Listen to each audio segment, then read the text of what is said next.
Bom, gente, boa noite para todos. Jesus nos abençoe. Para nós é um motivo de muita alegria estarmos de volta para o nosso encontro das sextas-feiras, com o estudo do Livro dos Espíritos, que é a obra básica da doutrina espírita. Livro que foi editado em Paris no dia 18 de abril de 1857.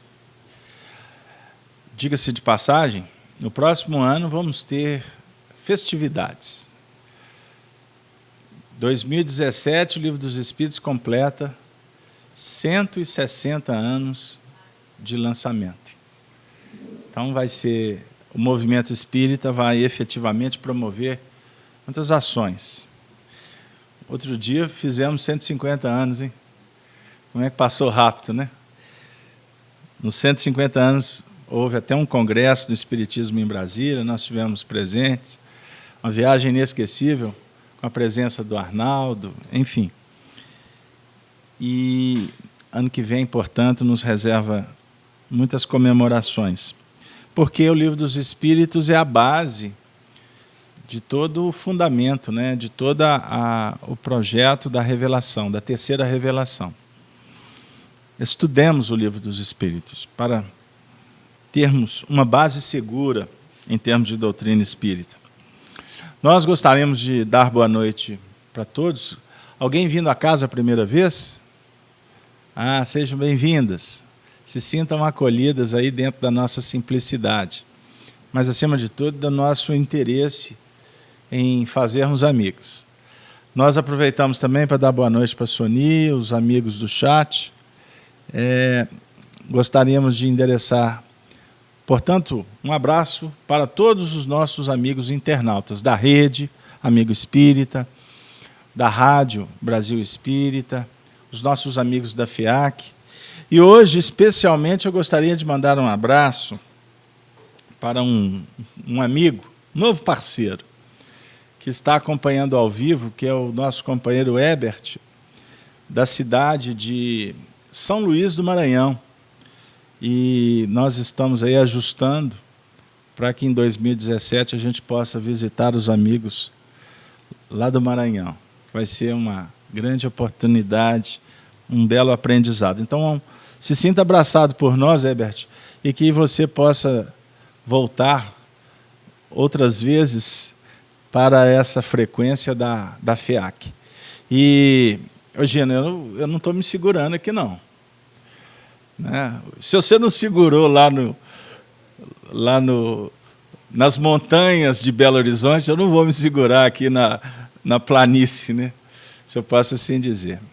Com muita alegria, gostaria de anunciar para vocês que a FEAC está levando agora, de uma forma dinâmica, prática, um projeto que foi idealizado há muito tempo. Quanto encarnados, talvez há uns 2, 3 anos. Não me recordo exatamente a data. Mas o mundo espiritual a gente não sabe, né? Quando nasceu. Então, nós estamos, agora de uma forma oficial, divulgando um novo projeto, que é a nossa rádio web. O projeto da FEAC agora tem o seguinte dístico: Novos Horizontes. Novos Horizontes. Novos Horizontes propõe aí muitas reflexões. Dentre elas, até a cidade espiritual que existe aqui na nossa capital de Minas, Belo Horizonte, e que se estende até na região de Vila Rica, Ouro Preto, né? Então, o nome Novos Horizontes, ele é muito sugestivo. E a gente vai desenvolver um projeto de uma rádio mineira, uma rádio web com o cheiro, a cara, o jeitinho de Minas Gerais. Nós vamos já trazer algumas ideias aí devagarzinho, porque nós temos que discutir com o nosso grupo de editorial, mas virá surpresas. A ideia é que a gente possa ter essa rádio ouvindo-a durante o dia, numa programação que possa trazer coisas boas para a gente. Mas eu vou repetir, uma programação mineira. Obviamente, com uma projeção, com um fundamento de ser uma rádio espírita. Mas não, a nossa ideia é que ela não seja apenas sobre o espiritismo. Nós vamos trabalhar conceitos da cultura de Minas, nós vamos estar trabalhando a música mineira, mas com uma conotação que tenha consonância com a doutrina espírita e com o Evangelho. Então, que Deus nos abençoe para que a gente possa construir isso devagarzinho, mas o disco será de Minas para o mundo. Vamos lá. Gostou, Gino? De Minas para o mundo. E aí, depois o Gino tem uns bastidores com a Magda hoje. Ele estava com a Magda lá em Novos Horizontes, ou melhor, lá no Projeto Querubins, e agora tem um estúdio lá, e quem sabe, vamos propor para a Magda um final de ano com ela. Quem sabe a gente não faz, hein, Dora? Podemos fazer um encontro fraterno também com a Magda. Também. Gente, sem delongas, o nosso público aguarda o Livro dos Espíritos. Nós estamos trabalhando, segunda parte do Livro dos Espíritos, capítulo 1, na escala espírita. Na última semana, nós completamos a terceira ordem dos espíritos imperfeitos. E hoje, nós vamos trabalhar a questão 107, segunda ordem, espíritos bons. E como nós procuramos ser fiéis ao texto, à escritura do Livro dos Espíritos, esta questão 107 ela é um tanto quanto longa, mas eu peço permissão e chamo a atenção de vocês para nos acompanhar na leitura, para que a gente não disperse. Quem está em casa, a gente convida para poder abrir o Livro dos Espíritos, ou o Marco Aurélio, nosso diretor, vocês conhecem o Marco Aurélio? O nosso DJ, o nosso técnico, a equipe é ótima, né? A equipe é ótima. Tem o Gerson, os bastidores, tem o Gino, tem todo mundo aí. Ele vai colocar a imagem da questão para quem está em casa. E fica o convite para quem quiser assistir o trabalho de novo, quando chegar em casa, ou amanhã. O nosso site é feac.org.br,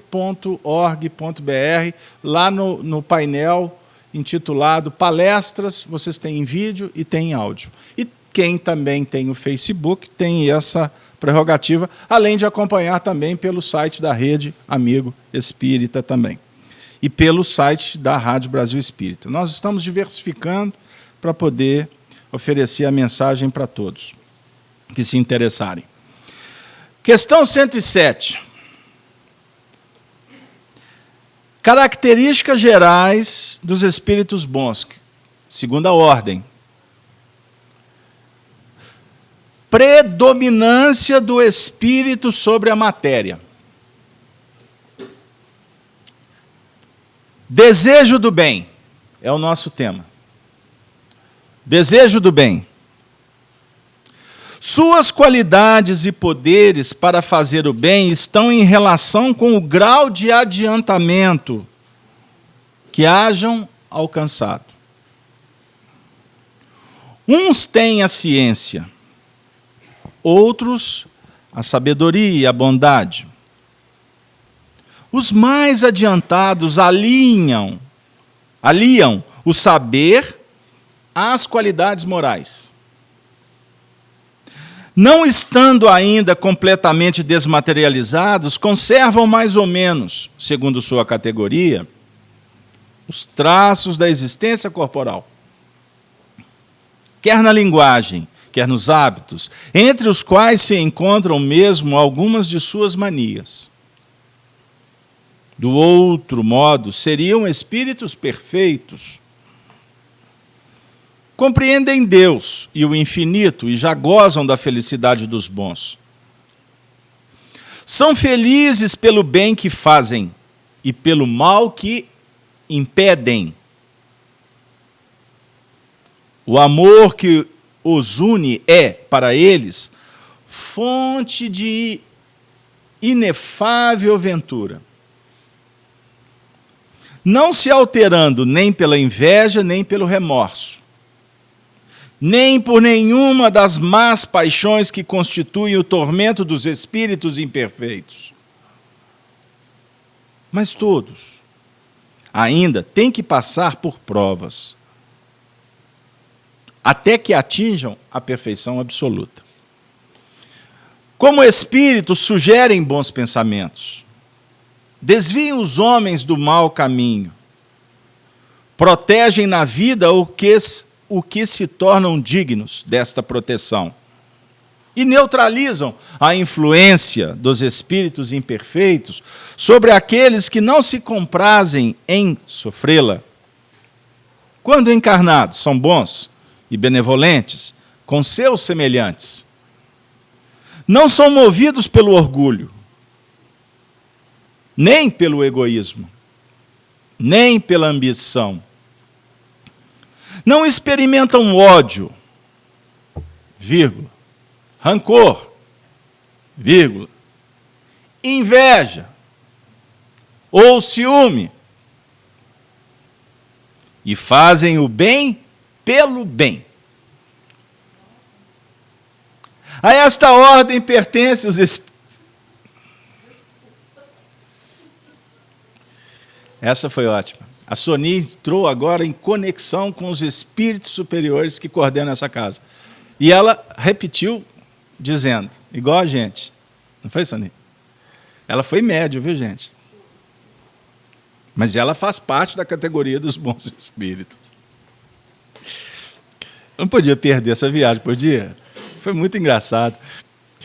A esta ordem pertencem os espíritos designados nas crenças vulgares pelos nomes de bons gênios, gênios protetores, espíritos do bem.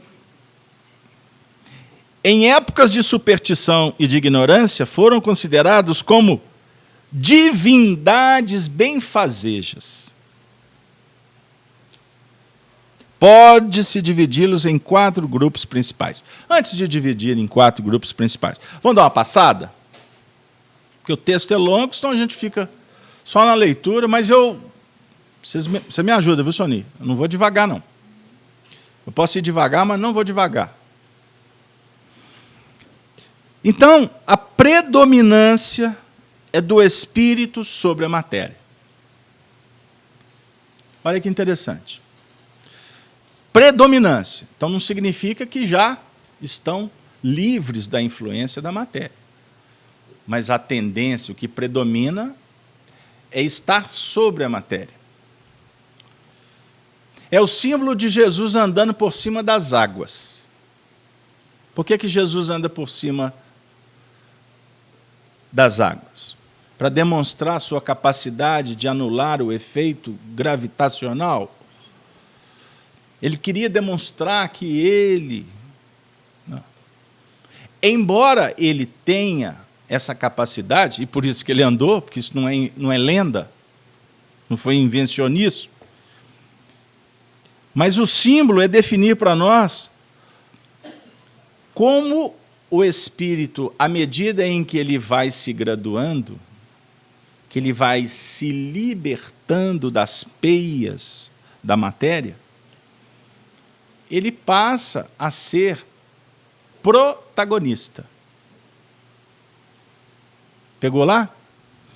Ele passa a ter domínio sobre as leis. Então, quando você desconhece, o que você faz é lei. A partir do momento que você conhece, você passa a trabalhar para dominar a lei. É muito simples. Então, antes, no mundo primitivo, desconhecíamos, então temíamos. Aí criamos mitos, ídolos, não é? Deuses da natureza, porque desconhecia. A fé foi sendo trabalhada na primitividade, arrimada no medo, pelo desconhecimento. Simples, né? O raciocínio é muito simples. Então você fala para uma criança que existe assombração, que tem espíritos que podem persegui-las, daqui a pouco ela nem dorme, né? Porque ela toma um fenômeno que é natural, porque não existe assombração. A ideia da assombração está se referindo à atuação dos espíritos no mundo corporal, não é isso? Porque senão não seria assombração. Então, se tem um espírito incomodando, significa que ele está sendo identificado, para começar. E se ele está sendo identificado, ele está incomodando. Então, a gente trata como assombração. Aí você fala para quem ignora, ele fala assim, aonde? Se trabalha de frente para o cemitério em Marco Aurélio. É uma luta. Hein? Não tem uma coisa assim? Você ignora, você teme. Então, você cria fantasias em cima disso. A mente já elabora, a gente tem uma capacidade de imaginação. Então, eu estou dizendo o quê? Então, quando se ignora, a tendência da gente é levar as análises que escapam às explicações racionais para o campo do sobrenatural. Então, Jesus andou por cima das águas até, olha, observem bem, até o lançamento do livro A Gênese, de Allan Kardec, quando Allan Kardec explica vários acontecimentos da vida de Jesus à luz da doutrina espírita, ou seja, dentro de um plano filosófico, científico, era algo de maravilhoso, sobrenatural. Agora, a partir do momento que a doutrina espírita começa a explicar que é possível, como pode ter acontecido, etc., você já começa a perceber um certo alcance, uma possibilidade de colocar em prática de alguma forma isso, quem sabe daqui a alguns milênios. Mas é possível. E na nossa vida prática a gente conhece. A gente sabe, tem registro histórico de pessoas que são preparadas, que conseguem trabalhar com essas questões da gravidade, não é assim? O faquir, por exercício, ele não dorme numa cama de prego? Não existem pessoas que andam por cima de brasas de fogo, de brasas, né? Enfim, existe fenômenos de levitação. Daniel Douglas Home, um médium inglês, no século XIX, as experiências que eram feitas com Daniel era uma coisa assim, extraordinária. Dele sair pela janela do 3º andar, e a multidão lá embaixo. Né? E o povo vendo aquele homem lá. Igual na propaganda, que tem uma propaganda aí, que o indivíduo sai andando ali, é efeito especial, né? Parece que ele está andando no ar. Não é? Efeito, não é? da computação gráfica, enfim. Mas o Daniel Douglas Home, no século XIX, vivia essas experiências. E existem outros fatos que basta você pesquisar que você vai encontrar. Mas o que ficou configurado em Jesus é extraordinário, porque foi Jesus. Agora, qual que é a nossa preocupação? Ficar analisando a possibilidade e ficar discutindo isso aqui? Não. O nosso objetivo é trazer o conteúdo moral, filosófico. Se é possível cientificamente, beleza, é fato. Não vou gastar mais tempo com isso. Ou tem alguém aqui preocupado em reinventar determinadas descobertas que já são de domínio público? Não é bobagem? Não é gastar tempo? Então, nós vamos ficar gastando tempo aqui discutindo como é que Jesus fez. Mas nós podemos analisar o que ele fez no seu sentido moral. Esse é o papel da doutrina espírita, buscar no Evangelho aquele contexto que possa trazer um ensinamento de cunho moral. Que voltem, mas eu voltei, para dizer o seguinte, ele andava em cima das águas a nos mostrar que nós, à medida em que vamos crescendo espiritualmente, vamos aprendendo e sendo concedido pela misericórdia divina a autonomia, a autoridade para dominar as leis. Vocês já imaginaram se os homens, se fosse domínio público, sair levitando por aí, Gino? Hein, Gerson? Será que nós temos competência para sair levitando aí? De jeito? Primeiro que já ia ser um problema, porque quem aprendesse já não teria mais a dificuldade do muro, a cerca elétrica. Porque ia ter muita gente que ia levitar já pulando dentro do cofre da casa do vizinho. Hein? Não é assim? Oi? É mais difícil? Bom, ele falou que para ele é mais difícil. Não, meu filho, mas deixa eu te falar, o que vale aí é o peso do perispírito, não é o peso do corpo, não. Que para levitar aí é outros painéis. Entenderam? Por que o Santos Dumont, Albert Santos Dumont, entrou em depressão no final de vida? Porque o invento dele, ele passou uma vida inteira, muitas encarnações, diga-se de passagem, querendo voar. Primeiro ele quis navegar, aí o Marco Polo viajou, aí depois o Marco Polo veio descobrir a América, Cristóvão Colombo, aí depois ele, não basta mais a descoberta dos mares, vamos singrar agora os ventos. Aí vem o Bartolomeu de Gusmão, aí mais lá na frente reencarna Alberto Santos Dumont. Eu estou me referindo ao mesmo espírito, é o mesmo espírito. Mesmo espírito. Aí inventou o avião. Aí tem uma discussão dos americanos, etc. Gente, isso é papo de quem não tem o que fazer. Porque o importante é que o avião foi descoberto. Porque se não fosse o Santos Dumont, seria o americano. Se não fosse o americano, seria o Santos Dumont. Eles podem ter descoberto, inventado, desenvolvido, concomitante. Aí existem outros que vão falar. Não interessa. Jesus não trabalha com o indivíduo, então não espere salvador da pátria. Aliás, a nova geração está sendo preparada para não ser enganada por falsos cristos e falsos profetas. E falso Cristo e falso profeta não é só nas religiões. Aliás, nas religiões é mais triste, porque o indivíduo está estudando e na hora de fazer... Mas você tem falso Cristo na política, você tem falso Cristo na ciência, nos magistrados, você tem falso Cristo para todo lado. Tá? Para todo lado. Mas, voltando, Jesus trabalha com equipe.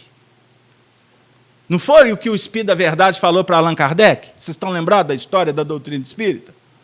Kardec perguntou, depois que a doutrina já estava codificada, ele perguntou para os espíritos, e se eu tivesse falhado? Isso está lá no livro Obras Póstumas. Se eu tivesse falhado, o que os espíritos responderam para ele? Tem alguém aqui que está lembrado? Está lembrado, Dora?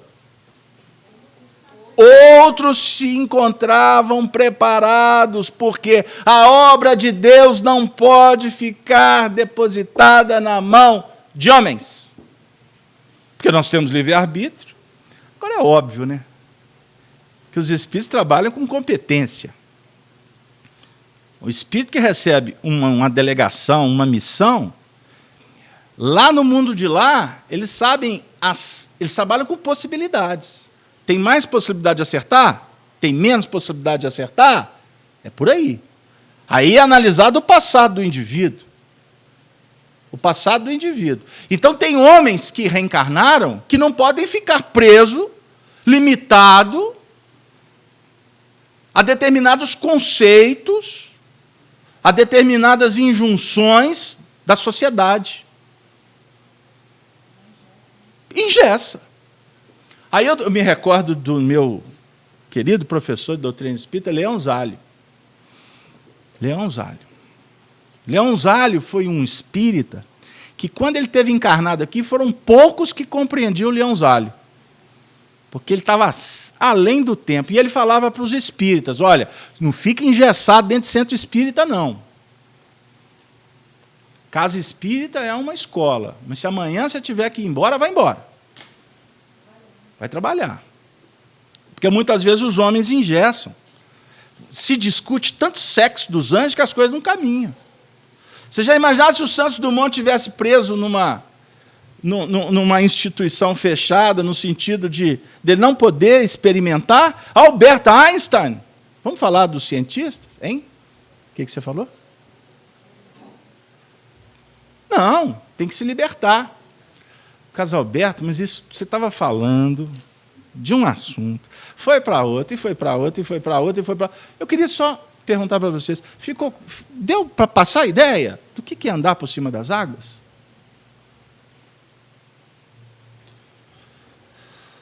costuma a água ser dor. A água representa o mar, né? O mar, o Evangelho, a gente teve várias passagens de Jesus no mar, Jesus pescando, porque ele vivia numa região que eles se sustentavam pela pesca, não é? A região de Cafarnaum, o lago de Cafarnaum, etc. O Tiberíades, enfim.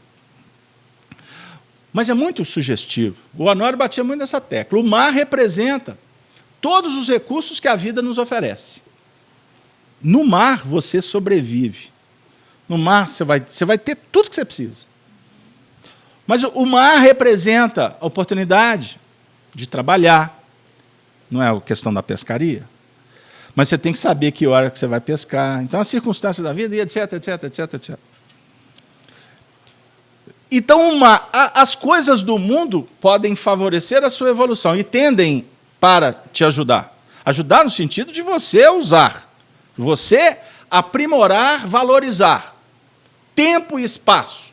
Pessoas, circunstâncias. Certo? Isso está no mar. Lembra quando Jesus... Tem passagens do Evangelho que Jesus, por exemplo, no capítulo 18 de Mateus, parece que sim, ele está numa casa, ele sai da casa, a casa de Pedro. Aí ele sai, aí ele vai para a praia. Aí a multidão se aproxima. Aí ele pega um barco, e afasta-se um pouquinho da praia. A multidão tinha que ficar na praia. Ele não, ele tinha que ir para o mar. O que é a praia? A praia não representa a interseção entre a terra e o mar? Então, nós estamos dentro desse contexto. A terra no Evangelho é o plano espiritual. O mar é a reencarnação. Pegar lá? Então, ele se afasta um pouco para o mar. Porque a casa de Pedro estava na terra. Ele sai da casa e vem para a praia. Então, nós estamos, olha que maravilha, nós estamos vivendo um processo, nós estamos na interseção entre a terra e o mundo espiritual. Nós não somos médiuns, uns mais, outros menos.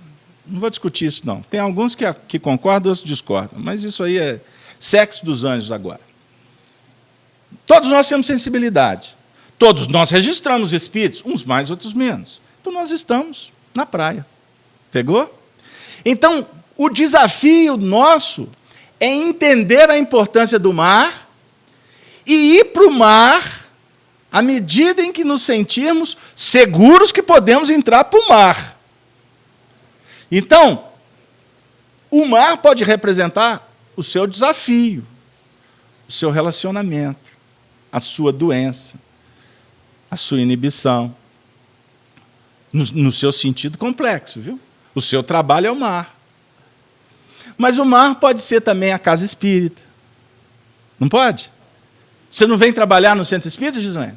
Você não vai fazer visita para os enfermos? Então, a visita é o mar. Você está indo para pescar. Aí você tem que saber que tipo de pescaria. Puxa vida, hein? Ô, Dora. E a Dora queria colocar a questão 106, 108, 109. Para, Dora. Eu estou no primeiro parágrafo aqui da questão 107. São os desafios do caminho. Então, vamos entender o desejo do bem como oportunidade para que nós possamos vencer todas as atrações que ainda nos vinculam na retaguarda. Então, as qualidades desses espíritos e os poderes para fazer o bem estão em relação com o grau de adiantamento que hajam alcançado. Isso quer dizer o seguinte, que todos nós estamos sendo convidados para nos matricularmos na escola dos espíritos bons. Ou é diferente? Ou nós estamos sendo convidados para permanecer na ordem dos espíritos imperfeitos? Como é que é o seu nome? Marcos? Ô, Marcos, é Marcos? Pode falar, Marcos. Solta a voz nas estradas, como dizia o Milton. Marcos, você está candidato aqui à escola dos espíritos imperfeitos ou dos espíritos bons? Bom, né? Me ajuda aí, não é isso, Dora? Só que nessa escola existe também um grau de adiantamento. Eu não tenho dúvida que todos que estão aqui nessa reunião, estando fisicamente no plano espiritual ou dos seus lares, nós paramos para estudar, porque nós estamos querendo entrar mesmo, permanecer nessa escola, durante o tempo que for necessário. Porque depois tem uma outra escola, a dos espíritos puros. É a escola que Jesus é o gerente, que Jesus é o diretor. Essa escola de espíritos puros, eles já andam por cima do mar. E eu estou falando assim do mar lá do Tiberíades? Não, eles já andam sobre o mar cósmico. Eles já flutuam aí acima das nossas concepções de habitação terrena. Então volta para a terra, Carlos Alberto. Os mais adiantados aliam o saber e as qualidades morais. Então, eu subentendo que nessa ordem aqui tem espíritos que são adiantados moralmente, existem espíritos que já são mais desenvolvidos na área da bondade. Então, isso também já nos indica o seguinte, nós temos que trabalhar essas duas áreas. Tatiana, vem para cá, perto da Denise, aqui, ó, vem cá. Estou precisando de médium vibracional aqui. Porque se você não sentar aqui na frente, segunda-feira você não consegue nem vir à reunião mediúnica, porque você vai ficar torta. Fica pertinho aí. Pegaram aí, gente? Porque, coitada, ela estava assim. Aí, segunda-feira, como é que ela vai psicografar na reunião? Hein? Não vai dar jeito. Estou brincando com você, Tatiana. Além de querer que você fique mais pertinho aqui da gente. Porque aqui é mais barato, viu, gente? Vocês acham que aqui na frente é mais caro? É mais barato. Hein? Deu aí? Significa que nós temos que desenvolver a área da moral. Não é isso? Da bondade, do saber. Tudo isso dentro de um plano de desmaterialização. Porque nessa ordem os espíritos ainda têm vínculo com a matéria. Ficou claro isso, gente? Tem vínculo? Tem. Mas já estão dentro de uma escala se desenvolvendo para se libertar dessas questões. Bom, também aborda que eles compreendem Deus. Compreendem em que sentido? O que vocês acham? Compreendem Deus. Como que nós podemos afirmar, como que nós podemos elaborar sobre a questão de compreender Deus? Vou ajudá-los. Na casa espírita, na doutrina espírita, nós temos a pretensão de conhecer Deus? Nós podemos? O que vocês acham? Pode responder, gente. O Enem passou, foi semana passada. Você está aqui para estudar Deus, Gislene? As leis, mas ele ainda está muito distante. Você foi lá. Nós estamos aqui para estudar a obra e a lei dele. Porque entrar na pretensão de estudar Deus, nós vamos nos perder. Isso é uma abordagem de Allan Kardec no caráter da revelação espírita. Estudar Deus é entrar num labirinto que a gente não vai saber sair.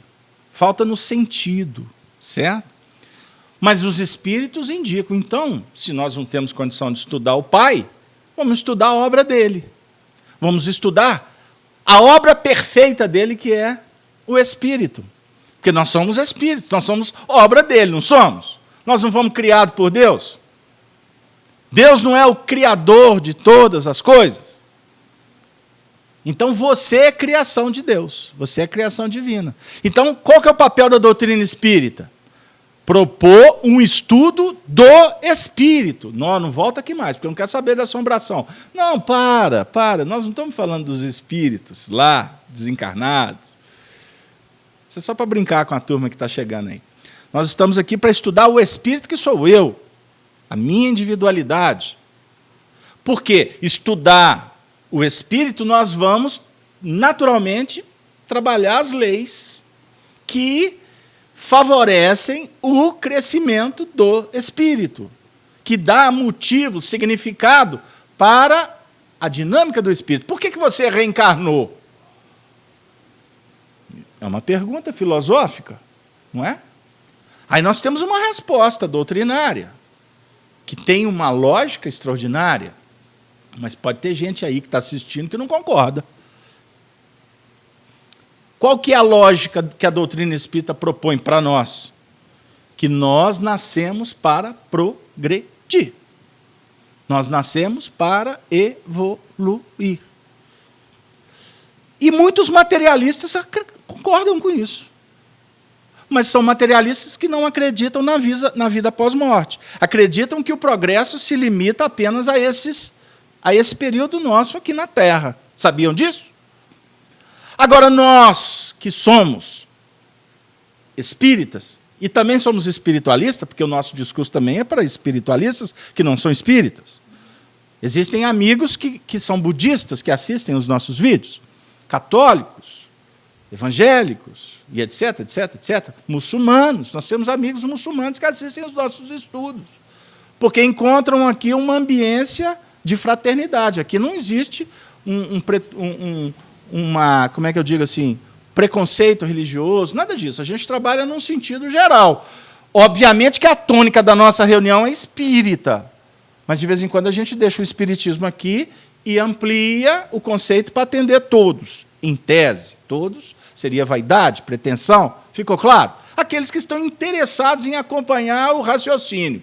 Eu vou concluir dizendo o seguinte: nós espíritas temos convicção, nós não acreditamos, nós temos a convicção pela lógica, pela comprovação científica espírita, que nós reencarnamos para progredir e desencarnamos para progredir. Desencarnados, ou seja, lá no mundo espiritual, nós continuamos no processo do progresso. Ficou claro isso aí? Por quê? Deus não cria as facções. Espírito imperfeito, espírito puro. Criou anjo e criou demônio.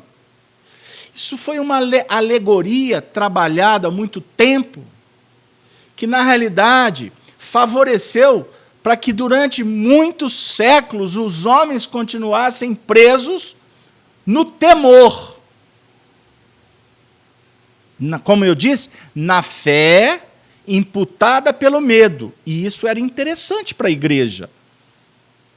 Não mexe com esse assunto, não, porque esse assunto pode te levar para o inferno.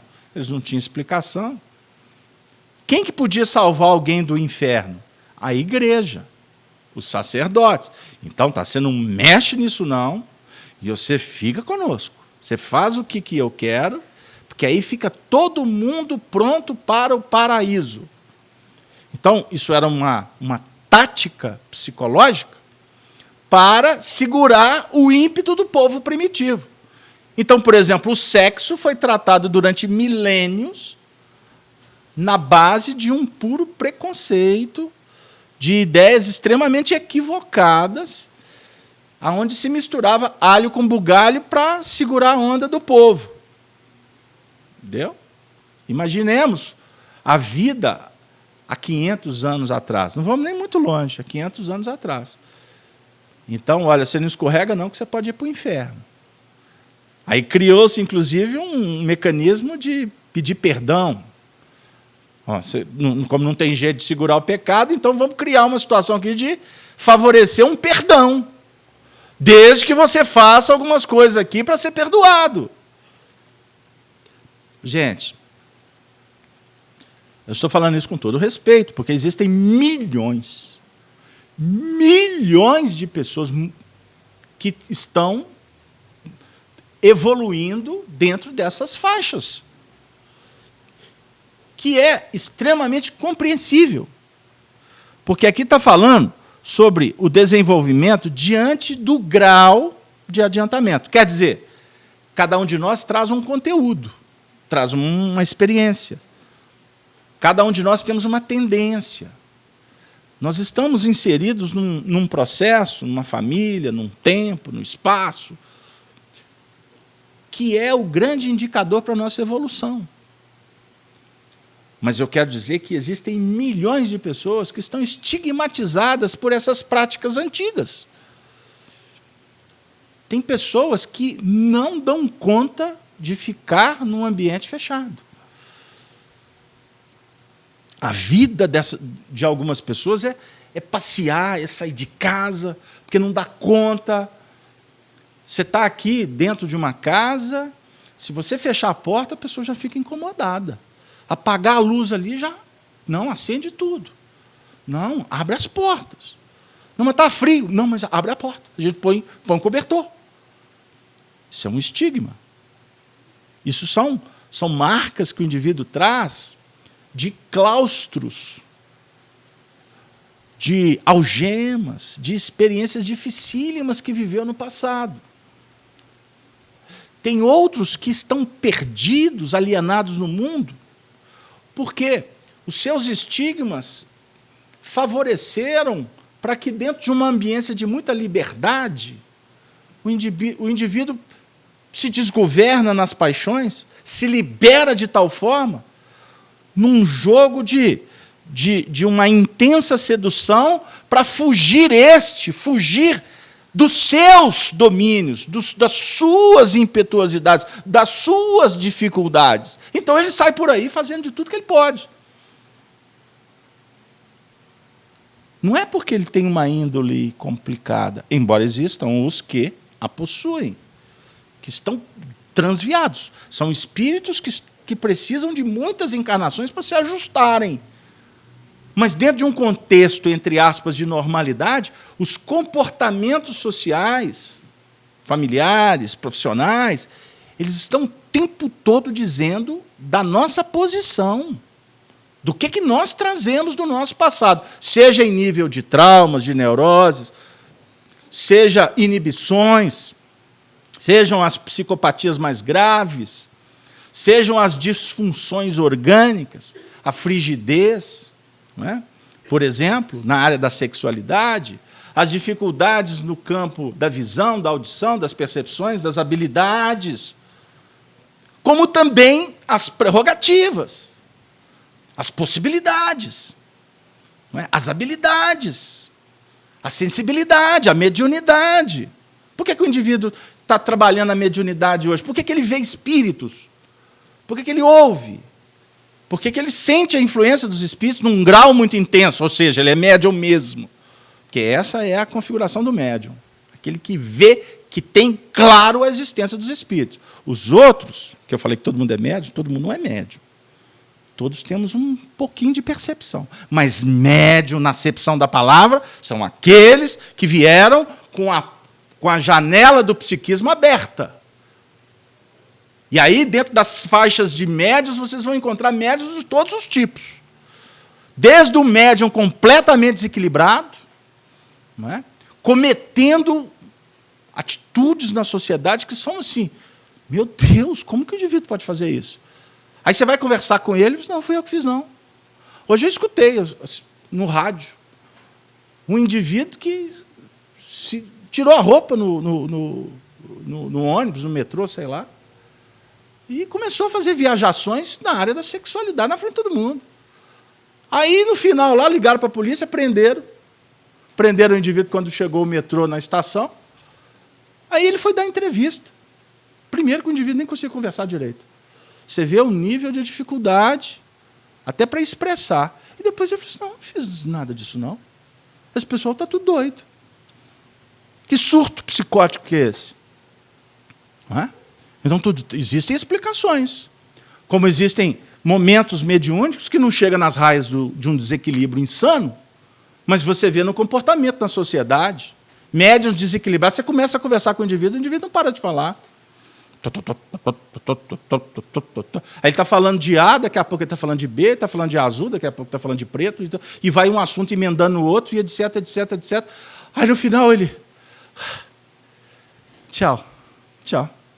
Você não falou nada. Não é? Complexo. E você vai perguntar para ele, está tudo bem. Mas existem outros médiuns que já conseguem perceber e já têm um certo domínio, mas vivem conflitos, marcas, dores.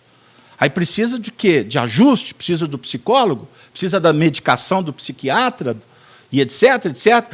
Precisa de um atendimento da família. Antigamente se internava.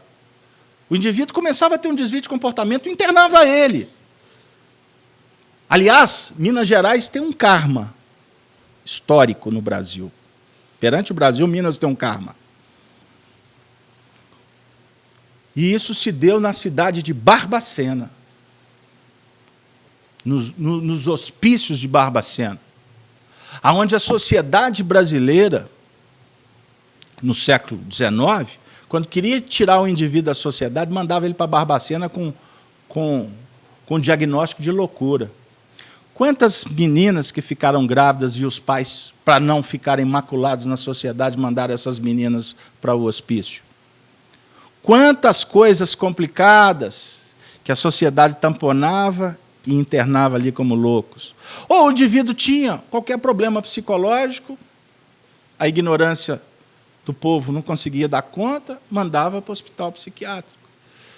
Então, existem estudos hoje que são importantes a gente entender o que acontecia na história, que define milhares de pessoas que viviam com uma vida de submundo, asquerosa, e que aquela circunstância ali levava o indivíduo que não era louco à loucura. Pegaram lá? Hoje não tem mais isso. A ideia é que os indivíduos sejam tratados dentro dos seus lares, a definir, inclusive, o nível de comprometimento da família com o paciente. Que, na realidade, a loucura é apenas um momento transitório, que tem solução, que existem terapeutas cada vez mais capacitadas, mais qualificadas. E até agora eu não falei do recurso magnético da Casa Espírita, falei? Como o passe favorece, ajuda, não é suficiente, em alguns casos. Aliás, o passe entra como uma conjugação de esforços, porque a terapêutica dos competentes sacerdotes da medicina tradicional é que tem a responsabilidade de conduzir os fatos. Mas existem ocasiões, situações, que o indivíduo vai ser curado no centro espírita. Porque aqui a nossa ambiência é regada à oração, a uma convivência respeitosa, fraterna, atuação dos espíritos, que quando nós temos aqui, por exemplo, a atuação do passe, toda semana a gente costuma repetir aqui, né? Que o passe não é obrigatório, que basta você estar no centro espírita que já existe uma ambiência que favorece a um processo terapêutico. Casos, quando você está realmente combalido, a situação está pegando, olha, tem um momento do passe, vai lá e é despistado e não é obrigatório. E olha, eu vou dar uma dica, não toma passe toda semana não, porque você pode estar repetindo o comportamento da hóstia dominical. Se não comer a hóstia, não fica bem com Deus. Pegaram lá como que nós somos ainda muito ignorantes? Mas se você precisou, toma o passe. E se não quiser, não vai, porque aqui é também o atendimento suficiente para as nossas necessidades. Pegaram lá? Agora, quantos tratamentos nós já vimos aqui? Quantos corações que se soergueram através do recurso magnético? Porque entraram aqui com fé. Porque é igual o atendimento homeopata, fitoterápico. Se não tiver fé, não vai lá, não. Até no alopata, se você não tiver fé na medicação, já dá problema. Imagine as terapêuticas que vão tratar num nível sutil, em nível sutil, né? Para ser correto. Fé, esperança. Eu já assisti cenas do indivíduo receber o passe e a energia bater e voltar. Bater e voltar, e ele está lá. Igual frango naquelas maquininhas. Porque estendeu... E, aliás, não precisa fazer isso, não. Que a energia magnética do amor, ela entra aqui. É a capacidade de percepção da luz e refletir a luz. Esta ordem dos espíritos bondosos já apontam para nós que o amor que os une é, para eles, fonte de inefável ventura, não se alterando nem pela inveja, nem pelo remorso, nem por nenhuma das más paixões que constitui o tormento dos espíritos imperfeitos. Os espíritos, portanto, eles vão compreendendo Deus pela lei, pela lei divina, e percebendo a dinâmica do amor que passa a ser o alimento das almas. O indivíduo que percebe o amor como alimento das almas é porque ele foi atendido por esse amor. E ele percebe o tanto que é bom. Aí ele vai colocar em prática o amor. Ele também quer amar, que alguém o amou. Ele quer por um movimento de gratidão, que tem a ver com caridade. Aliás, não existe caridade sem gratidão. Gratidão, no dizer dos Espíritos, no Evangelho segundo o Espiritismo, é uma das virtudes mais sublimes. E como se esquece. Como se esquece. A gente bate muito nisso, né, Soninha? O indivíduo está recebendo, ele está lá no consultório recebendo atendimento, você é a deusa dele. Você é tudo para ele. Acabou o tratamento, daqui a 2 meses nem lembra de você. Porque nós somos utilitaristas. Os espíritos bondosos, nessa faixa aqui, eles estão percebendo a aventura de amar. Porque aqui não, eles estão trabalhando longe da inveja, do remorso e das paixões. Então o amor é verdadeiro. E um amor verdadeiro, ele tem uma representação de uma pérola, de um valor que encanta. Vou fazer uma perguntinha, porque hoje vocês estão muito caladinhos. Quando a gente fala de amor verdadeiro, a tendência é a gente lembrar das mães. Não é? O que vocês acham? Eu não, caso aberto, não dei muito certo com a minha mãe, não. Não tem problema. Mas só de falar mãe, a gente treme. Você pode até não ter convivido muito legal com essa sua mãe agora, tá? Deixa eu abrir esse parêntese, né, seu Murta? Mas como diz o ditado popular, agora eu vou ser assim, bem rasteiro. Mãe é mãe, vaca é vaca. Vocês lembram de uma música horrível que tinha por aí na década de 80? Mãe é mãe, vaca é vaca. Meu Deus, que coisa mais pobre. Mas você sabe que interessante o papel das vacas na nossa vida. Como o leite foi importante, não foi? Porque depois que a mamãe parou de amamentar, a vaca nos ajudou de uma forma muito expressiva, hein, Dora? A definir que existe gradação, existe a misericórdia atuando em várias frentes, né, seu Murta? Mas vamos falar da sublimidade do amor de mãe? A mãe se basta por ser mãe. E eu não estou dizendo, como Meimei bate muito nessa tecla, não estou falando da mãe que pôs no mundo. Aliás, o mundo está assim, com fartura destas. Chega no ponto que algumas destas criam até impedimento, porque querem viver só o prazer. Aí são mães por alguns dias, meses. O que favorece a indústria do dinheiro, como lá nos Estados Unidos, que oficializou, né, que regimentou o aborto em quase todos, para não dizer todos os estados da nação americana. O aborto é legalizado. E observem bem, aí eu vou fazer vamos puxar, só para falar como que nós somos pequenininhos para entender a vida. O mundo inteiro, a não ser os eleitores do Trump, é assim a pronúncia certa? Trump. O mundo inteiro, tirando os eleitores dele, ficaram em pânico porque ele foi eleito. E não é que ele vai bater de frente com a história do aborto. Por isso, eu vi o Otávio Pedersoli falando aqui quarta-feira, fez um estudo belíssimo sobre a lei de progresso. Eu acompanhei depois o vídeo para ver os detalhes do estudo. E ele começou o estudo falando da eleição do presidente americano. E ele foi muito feliz quando diz o seguinte: nós somos muito infantis. Porque a nossa visão é visão material. Nós estudamos aqui que o mundo está sob a jurisdição de Jesus. Mas, na prática, sabe o que acontece? A gente só fala. Na realidade, a gente não confia que a jurisdição está sob a responsabilidade dele. Porque a gente fica em pânico porque o indivíduo foi eleito. Aí eu pergunto para o senhor, por que o indivíduo foi eleito? Existe uma necessidade dele espiritual.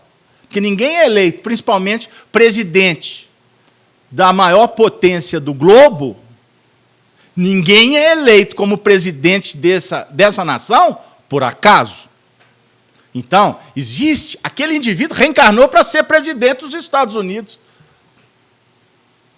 Vocês têm dúvida? Não, Casalberto, foi só um desvio, o povo ficou meio doido na hora, porque eles estão fazendo tanta questão de aprovar a maconha nos Estados Unidos, não é verdade? Toda hora a gente vê os mapinhas na televisão. Os estados que já aprovaram a maconha. Os Estados Unidos vão dizer, agora eu vou entender por que o América aqui de Minas Gerais é América, porque a camisa é verde. E lá nos Estados Unidos, todos os estados estão ficando verdes. Vai aumentar muito a torcida do América aqui em Belo Horizonte. Estou fazendo uma brincadeira, com todo respeito aos americanos. Pegou lá? Ué, lá está ficando verde. Daqui a pouco, todos os estados nos Estados Unidos aprovaram a maconha. Aí eu pergunto para vocês, o presidente foi eleito dentro de uma jurisdição que é de Jesus. Então, esse homem tem algo a fazer de muito interessante. E, diga-se de passagem, ele não é fruto de um sistema político. Ele veio de outra frente. Desviadozinho da Silva Xavier, desde menininho. Vocês conhecem a história dele? Os pais ficavam com o cabelo em pé. E os pais do Trump não tinham centro espírita para trazer para a evangelização. Porque, geralmente, os pais fazem assim. Traz menino para a evangelização para ver se vira santo. Ou então se expulsa todos os obsessores. Coitada das evangelizadoras. Pegaram lá? Por que o indivíduo se tornou presidente? Meu amigo, não julgueis para não serdes julgado, porque com a medida que medirdes, sereis medido. E aí eu comentei ontem, até no estudo do Apocalipse, que eu escutei o depoimento de 2 parentes meus que moram nos Estados Unidos, que abordaram os 2 ângulos diferentes, extremamente antagônicos. E nós verificamos o seguinte, nós que estamos fora, está tudo certo na economia do universo. Errado é quem afirma que está errado. Para a gente chegar nessa condição de entender a importância, a pungência do amor como alimento das almas, meu amigo, nesse estágio primitivo que nós estamos, nós precisamos de ralar muito. Nós precisamos de muito buril para lapidar essa pedra que está completamente sem forma, que é o meu coração. Então, nós temos que encontrar os antagonismos, nós temos que entender a importância da adversidade no contexto da evolução. E começar a rever os conceitos ancestrais que nós trazemos no que remonta à parte da religião. Porque a gente trata a religião ainda como se a religião fosse a representação de uma varinha de condão que vai transformar o sapo em príncipe. Porque um dia o príncipe se tornou um sapo. Não tem essa fábula? A fábula do sapo príncipe é da Branca de Neve? Não, é da Princesa e o Sapo? Pois é, tem tanto... A gente vai ficando idoso, é um problema. Pois é. Aí vai virar... Uma varinha é capaz de modificar um painel de evolução, Gerson? De um povo ainda com tantas necessidades? Um amigo espiritual me trouxe um pensamento hoje, que eu achei extraordinário. Ele estava falando para mim sobre o processo evolutivo dos indivíduos e da coletividade. E ele usou uma figura de imagem muito, muito expressiva, no que remonta a exatamente esse estado atual que a gente vive, que é um momento de transição, que é um momento de profundas mudanças, é um momento de entrechoque de culturas, aonde prepondera esse estado ainda tão conflituoso que nós trazemos. Porque eu vou tentar ser mais didático. Nesse momento que nós estamos aqui no Centro Espírita, refletindo sobre a característica dos espíritos bons, na realidade nós estamos sendo fertilizados por uma frequência muito gostosa.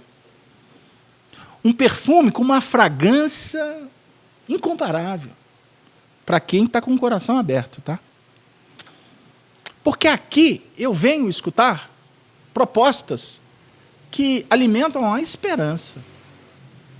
Porque lá fora, dentro desse grande turbilhão de dificuldades, aonde, no dizer de Leon Denis, a sociedade vive o ápice da derrocada moral.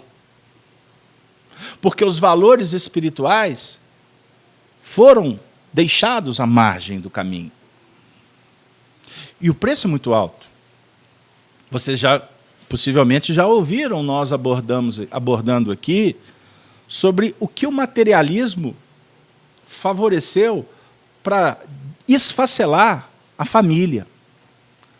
Ontem nós líamos uma palestra de Nestório, uma das encarnações de Emmanuel. Quem quiser pesquisar, está no livro 50 anos depois, psicografado por Chico Xavier, em que Nestório faz uma pregação para os cristãos nas catacumbas, substituindo Policarpo de Esmirna, um dos considerados pais da igreja, lá do cristianismo, no seu primeiro século. E lá, naquele encontro de cristãos, o Nestório faz uma previsão do que iria acontecer com o Evangelho. Quem quiser acessar, a palestra é O Evangelho e o Futuro. Está aí no site da FIAC, no Facebook, etc. E ele disse exatamente, lá naqueles tempos, o que aconteceu.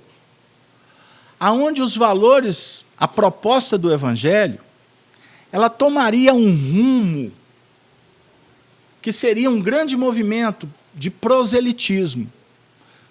A mensagem de Jesus iria se esparramar pelo mundo afora, em todos os setores. E que, inclusive, ela seria adotada pelos políticos para reger os povos. Então, quando o imperador oficializou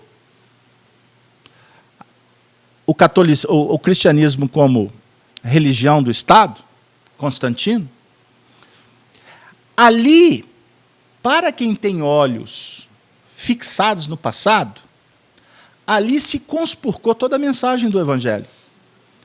Porque os sacerdotes passaram a ser os líderes de Estado, o que favoreceu guerras, inquisição, etc, etc, etc. Mas para os sábios do além, tudo o que aconteceu estava dentro de um planejamento. Porque a mensagem do Evangelho se transformaria num estandarte que iria ser carregado pelos sacerdotes que foram reencarnando, sacerdotes do alto, apóstolos, mensageiros, que foram reencarnando ao longo do tempo, para deixar exemplos a mostrar para os homens que a mensagem de Jesus não é uma mensagem de foro externo. O que vale não é você falar, eu sou cristão, eu me converti para a religião A ou B. Isso, eu vou brincar com vocês, não altera em nada o preço do euro. Muito menos valoriza ou desvaloriza o valor do bônus horas lá em nosso lar. Você falar que é espírita. Eu sou isso, eu sou... Alterou nada. Quem é não fala, faz. É, não filosofa. Jesus não fundou religião absolutamente nenhuma. Essa história de falar que Pedro foi o primeiro papa, isso é papo para boi dormir. Jesus não fundou igreja nenhuma. A Casa do Caminho foi o primeiro, vamos dizer assim, a primeira organização de fraternidade do mundo. Os cristãos fundaram para poderem falar do Evangelho, conversar sobre o Evangelho e cuidar dos sofredores. Foi fundado em Jerusalém, mas dali falar que ali era uma igreja e que veio todo um processo de organização, de sacerdócio, de hierarquia, isso foi enxerto com o passar do tempo. Só que o que aconteceu?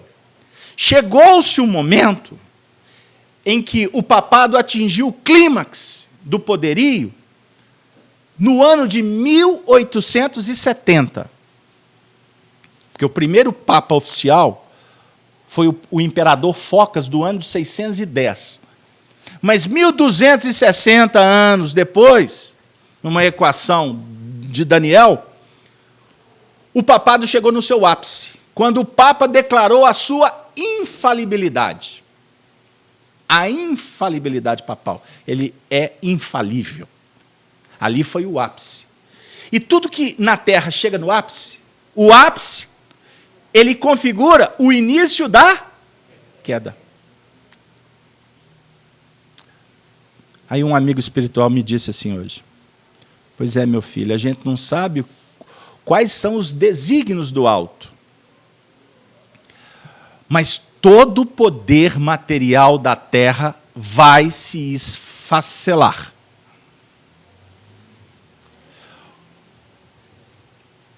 E eu fiquei pensando comigo.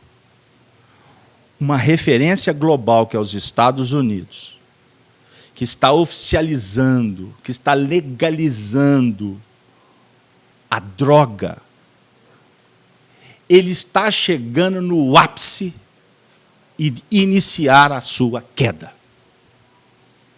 Dentro de um contexto social, de organização, com todas as argumentações que isso vai acabar com o tráfico, que vai trazer dinheiro para o Estado, e etc, etc, etc. Eu vou dar um exemplo. Vá pesquisar o que está acontecendo na Holanda. 20 anos depois da legalização e da liberação do sexo, o índice de suicídio entre os holandeses, as doenças, as psicoses, as dificuldades, hoje caracteriza um dos maiores desafios do governo, porque o preço é alto, da banalização dos seres, do uso e dos seus costumes. Por isso, queridos amigos, eu fiquei cá pensando comigo. Se o ápice define o início da queda, que queda é essa? Será que o dia 11 de setembro ele não apresentou um primeiro rompimento de uma base que foi sustentada pelo orgulho, pela prepotência durante tanto tempo?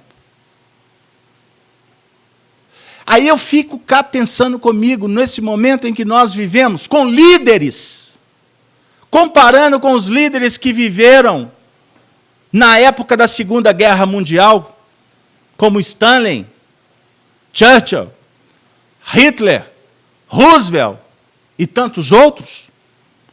E aí eu fico cá pensando os líderes que administram esses povos na atualidade.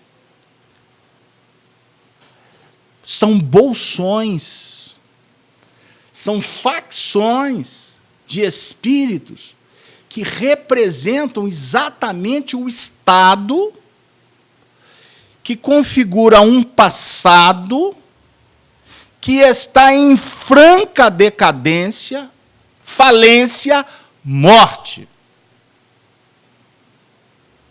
Caso Alberto, você está falando de política. Não. Eu passo pela política, eu passo pela sociologia, eu passo por todas as academias, as escolas, para a gente entender os painéis. Por que existe invasão de escola por meninos que ficam mascarados? Por que máscara? Por que existem mentes brilhantes que lutam contra as bases fundamentais da sua própria morada? Porque querem o poder, e em nome do poder, quem paga o preço? Os homens, o povo. Aí a gente vai observando como é extraordinária a evolução. Porque nós estamos caminhando para um momento em que esses espíritos do bem, eles estão se espalhando entre o povo, ajudando, fertilizando a mente e o coração daquelas figuras mais, em tese, insignificantes da sociedade, que são espíritos que estão dando verdadeiros testemunhos de evangelho para preparar a nova geração, porque o futuro pertence à nova geração. E observemos como o progresso é extraordinário. O que antes era referência para esta geração, para essa nova geração, é assunto de mundo primitivo. Não é verdade? Aí eu citei um exemplo ontem, está vindo tudo aqui agora de novo. Antigamente, o caçador, qual que era o troféu do caçador? Não era depois de matar um leão, aí pregava o leão, o macaco, tudo na casa dele, etc. Aí recebia prêmios, etc. O indivíduo, aquele indivíduo que matou um leão há pouco tempo lá na África, o mundo inteiro se revoltou contra ele. O que isso está consignando? O que isso está caracterizando? Evolução. Progresso. Então, a marcha do progresso ela é lenta, mas ela é inderrogável. Pegaram lá? Então, o que hoje, para nós, significa uma grande aberração, nós precisamos de ter esta visão de espiritualidade, procurando sintonizar com eles, porque eles estão livres. Eles já venceram, eles estão andando sobre as águas e não estão interessados, preocupados com as coisas que são de competência nossa. Aí eu vi na internet há pouco tempo, e eu vou repetir isso aqui, porque teve uma outra reunião que eu falei, aliás, eu falei numa reunião fechada, que circula na internet uma mensagem dita do médium Divaldo Pereira Franco, que é uma das maiores aberrações doutrinárias que eu já vi, ou seja, não tem nada a ver com o Divaldo, porque a gente conhece a linha, a trajetória coerente do Divaldo no que remonta aos seus textos e às suas palestras, dizendo que o mundo espiritual estava suplicando para que os homens se reunissem e ficassem presos, porque eles estão com dificuldade de atuar entre nós, porque o mundo está caótico. Ora, bolas! Aliás, tem mundo espiritual para todo gosto. Tem Emmanuel para todo jeito. Tem Bezerra para todo médium. Agora a gente tem que entender se realmente representa o pensamento das hostes superiores. Por quê? Nós estudamos com Emmanuel, nós estudamos com Eurípides Barçanufo, com Bezerra de Menezes, e o tempo todo eles estão nos mostrando a beleza do processo da transformação. Os espíritos não estão em pânico do lado de lá, trazendo alienígena, porque agora também está na moda falar de alienígena. Toda hora tem nave por ali, nave por cá. Gente, sempre teve. Eu já vi. Com esses olhos que a terra há de comer. Terra, hein? Mau gosto. Eu já vi. Não foi uma nem duas, foram várias vezes.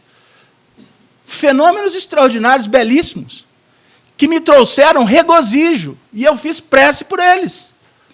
Não alterou absolutamente nada no peso do ouro, nem no valor do euro. Eles estão aí. Agora, eu vou parar a evolução para ficar estudando ufologia? Isso é para quem não tem o que fazer, e se for espírita, não tem conhecimento e tarefa suficiente para se mergulhar no atendimento da gama de sofredores que estão frequentando as casas espíritas. Se discute e a tarefa fica por fazer. Eu vou gastar o meu tempo assistindo determinados depoimentos da internet, que muitas vezes a gente observa que são movimentos naturais de progresso, como esse deputado Malta, que está dando a cara a tapa e falando uma série de coisas. Eu achei extraordinário ele falando que os magistrados podiam reduzir o salário para 15 mil reais. Eu falei assim, esse sujeito é dos bons. Aí eu pensei comigo, será mesmo? O que está por trás? Eu não vou gastar tempo discutindo o sexo dos anjos, porque o meu foco é doutrina e evangelho. Mas tem muita gente colocando a cara para tomar tapa. Ou seja, as coisas vão se resolvendo entre o seu próprio interesse. E os meninos estão reencarnando. E eles estão trazendo para nós propostas extraordinárias. Só que esses meninos têm pais que frequentam, no nosso caso, o centro espírita. Sim. E esses meninos precisam que os pais falem para eles que existe um mestre Senhor chamado Jesus. Esses meninos precisam de pais que possam dizer para eles da espiritualidade. Não para que eles se transformem em meninos espíritas. Isso é opção deles. Os meus, até uma determinada idade, não tinham livre-arbítrio, não. Mas agora já estão começando a ter. E agora eles vão fazer a opção deles à vida. E o que tiver que ser, vai ser. Porque eles não são meus filhos. Estiveram meus filhos quando pequenos, agora não são mais não. Não pode contar não, porque eles ainda estão um pouquinho. Como eles não assistem a palestra do pai, eu posso falar. Não assiste, não. Vai assistir depois que eu desencarnar. Daqui uns 20, 30 anos, na que ele estiver velhinho, você teve um pai. Ele era espírita. Ele mexia com algumas coisas. De vez em quando ele até falava algumas coisas que prestam. Aí eles vão mostrar o vídeo para os netinhos, para os bisnetos. Quem sabe é eu mesmo que vou reencarnar. Não é? Vou voltar para essa lida numa peleja, vem cá, quem sabe, etc. Mas isso tudo faz parte de um processo de aprendizado. Mas o que é importante é o seguinte, eles precisam de indicativas. Eles precisam de carinho. E eles precisam de paciência, sabedoria. Inclusive, para a gente entender que... Eu vou falar agora para a minha turma dos velhinhos. A gente já está ficando cansado de internet, porque foi uma febre. Nós descobrimos a roda. Mas agora nós, velhinhos, já estamos assim, mas também não é essa Brastemp toda. Aí a gente já percebe o seguinte, mas era tão bom ler o livro. Aí já não fica tanto mais no Facebook. Aí já vai para o cantinho do terreiro para voltar a ler um livro. Gente, que amigo soberano. Que coisa deliciosa. Você soltar a mente, perpassando a senda de um livro. Que bom, que bom. A gente já está ficando cansado disso. Desta onda hibernética, fria, superficial, da lata. E a gente está voltando a encontrar tempo para visitar o parente, para bater papo, para almoçar com calma. Poder olhar nos olhos, porque a vida é muito corrida. Não é assim? Mas e os meninos, Casalberto? Tem que proibir? Não faço, não. Sabe por quê? Porque eles são espíritos. E o espírito, os espíritos superiores, eles sabem o que é a importância do amor, porque o amor é que alimenta. E essa geração que está reencarnando está sob a tutela dos espíritos superiores. Nós somos copartícipe e dos maus. Muito incompetentes. Mas, graças a Deus, a gente está na lida. Para ficar competente. Ou você está trabalhando para não aprender. Casalberto, isso é vaidade. Não é vaidade. Com todo respeito. Nós estamos aqui, senhor Murta, para aprender a fazer direito. E o meu professor tem que ser Allan Kardec. Sabe por quê? Porque Allan Kardec foi o que mais compreendeu Jesus. Porque dos nascidos de mulher, João é o maior.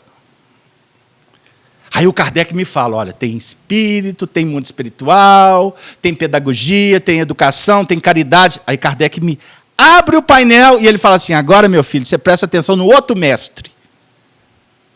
Aí eu falo assim, qual Kardec? Ele fala assim, o governador espiritual do planeta. Aí Kardec vai falar como um professor sábio, com envergadura. Aí ele vira e fala assim, agora você trate, meu filho, de seguir esse mestre. Porque foi ele que disse no capítulo 13 do Evangelho de João, no versículo 13. Vós me chamais mestre, dizeis bem, porque eu o sou. Jesus é mestre. Jesus é amigo.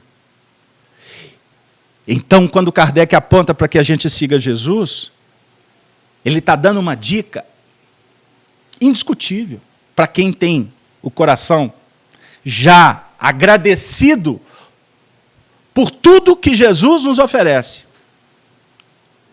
O amor da sua vida é Jesus que favorece. O Nestório disse ontem para nós, no texto que eu li, que Jesus é o responsável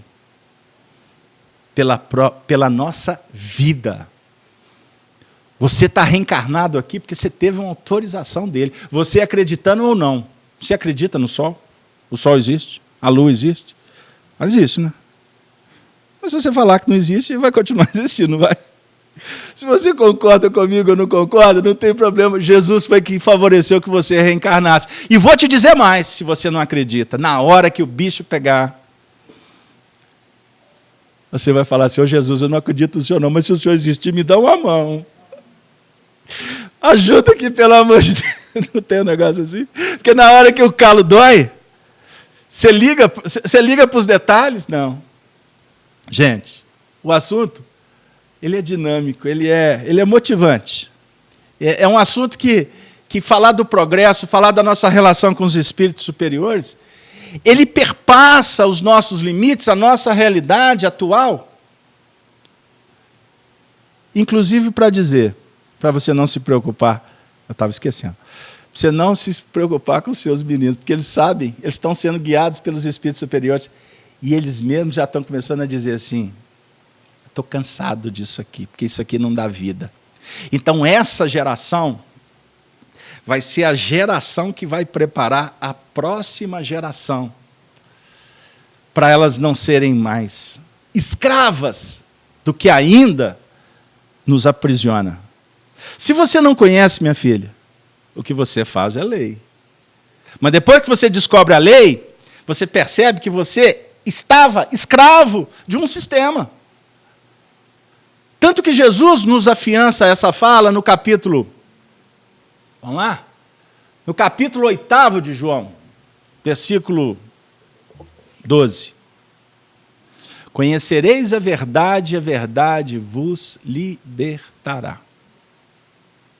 Porque quem comete o equívoco, no versículo 34, se faz escravo do equívoco, do pecado.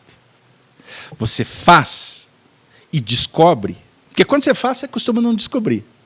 Você vai descobrir depois, não é assim? Ainda vira e fala assim, num desculpismo clássico, mas eu não sabia, como se...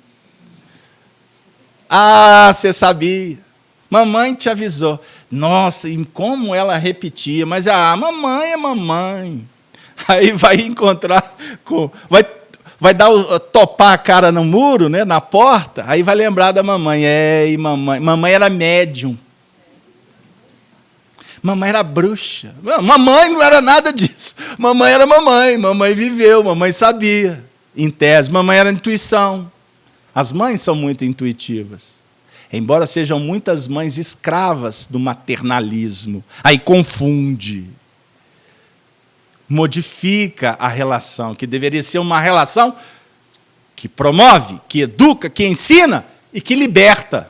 Aí, na hora que chegar no casamento, né, na igreja, na hora de entregar o filho para aquela sirigaita, ele não quer não, né? Não, a mãe por excelência vai dizer, vai, meu filho, vai que eu estou te vendo. Lembre, meu filho, o que o padre, os católicos, vai dizer. Não é? É na saúde e na doença. Não é? Não é assim? Porque a turma está achando que é só na festa, é só na facilidade. Aí a gente substitui, como a gente troca de corpo, de roupa, troca de carro, vai substituindo as relações. E não vai compreendendo que o próximo é um grande instrumento enviado por Deus para que nós possamos entender a nossa realidade. O próximo fala o tempo todo o que nós precisamos ouvir. Por mais que a gente personalize e ache que o próximo não sabe de nada. Ele pode até não saber, mas que ele é um belo instrumento, é. Tanto para gritar, quanto para beijar, como para acalentar, quanto para dizer não, como para dizer sim. Para ligar o som alto, para baixar o som. Para ser indiferente, ser ausente, para ser presente demais, para ser pelinha demais. O próximo está nos dizendo o tanto que precisamos fazer bem. E aí nós concluímos a nossa noite trazendo Paulo de Tarso, no versículo, na sua primeira carta aos Tessalonicenses, no capítulo 3, no versículo 13. Era um versículo que o meu querido amigo, saudoso companheiro de doutrina espírita Honório Abreu, batia muito nesse versículo. Ele apontava: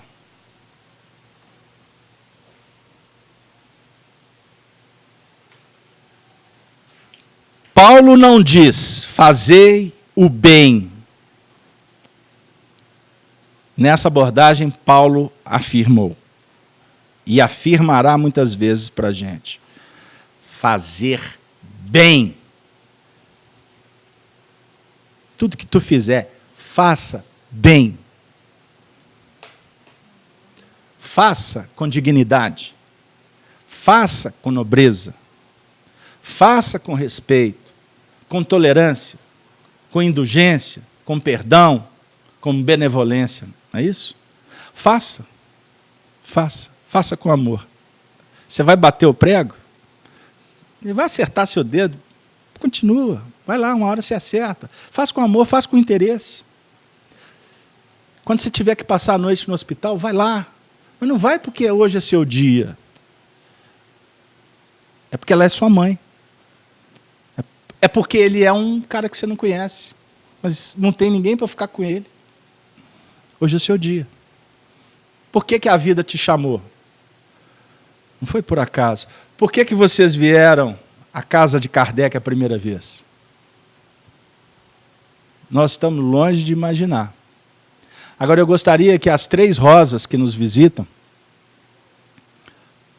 tenham sido acolhidas, irrigadas, e que vocês possam nos visitar. Talvez nem para falar de espiritismo, mas nos visitem na condição de servos, desinteressados. Porque nosso objetivo é apenas fazer bem. Com as nossas limitações, com as nossas incapacidades, nós estamos aqui para falar de Jesus. Mas a nossa obrigação é falar de Jesus com a alma. Não é com intelectualidade. O nosso princípio básico é falar de Jesus com simplicidade. E sentir Jesus como aquele que prometeu estar conosco, e Ele está conosco. Jesus está conosco nessa noite. E nesse momento Ele está na casa de vocês, abençoando todos aqueles corações que esperam o retorno de vocês. Que Jesus possa abençoar a todos, aos corações que nos acompanham dos seus lares, que tudo que foi falado aqui possa ser filtrado. E que, quem sabe, a gente possa ressignificar todas essas expressões em uma palavra. E essa palavra que está me sendo sugerida aqui agora por Eurípides Barçanufo é a palavra esperança. Esperança é filha da fé e sustentadora da legítima caridade. Tenhamos esperança, porque dias melhores estão a caminho. Se as dores, os males, a guerra, a violência passarem perto do nosso endereço, lembremos que a esperança é superior e que tempestade vem para sanear. Porque no dia seguinte, o sol desponta no horizonte para nos dizer da presença de Deus na nossa vida e da nossa condição de filhos, que estamos sendo convidados para olhar o sol e, inspirados por essa luz divina, possamos nós outros brilhar a nossa própria luz diante dos homens. E assim, nós pedimos desculpas novamente e encerramos dizendo: Ave, Ave, Ave Cristo. Pode encerrar, minha filha.